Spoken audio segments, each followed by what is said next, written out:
So I have given some version of this talk a few times so far this year, but it bears repeating since gold is now over 3,600, and it seems so far this week that it has not come down. I'm really sorry about that. But I want to talk about pricing again because I think it is worth hearing over and over what to do in cases like this. So if you've repriced since January, and if you follow some of the methods that I've talked about in the past of including a cushion within that pricing, like let's say you priced when it was 3,300, but you added an extra 5% cushion, you are in a better position to absorb the current prices than if you hadn't included a cushion at all. Now, if you did not include that little 5% cushion, you might need to reprice yet again if you're doing production jewelry, or at the very least, and I say this at the very least because repricing, if you have, say, like 200 SKUs, isn't always worth your time because that is a time investment and time costs money when you work for yourself. But if you are thinking about repricing, what I would recommend right now is to do a spot check of some of your best selling items.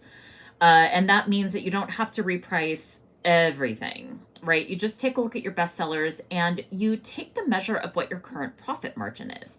And if you're okay with it, like maybe your current profit margin is like 70%, but you'd rather it be at 80%, but you're concerned about your consumers kind of dropping off if you go much higher in price, maybe you're going to be okay with that 70% profit margin.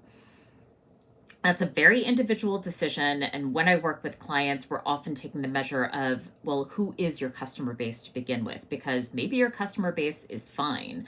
And if you have to increase price like a few more $100, like they might not even notice, right? So it's very individual, but you should at the very least know what your current profit margins are to make the determination about whether or not you think that you need to reprice everything in your collection. So go ahead and take a look at, say, your top 10 or top 20 bestsellers, depending on how large your collection is, and do some spot checks and see if you are feeling okay about that pricing.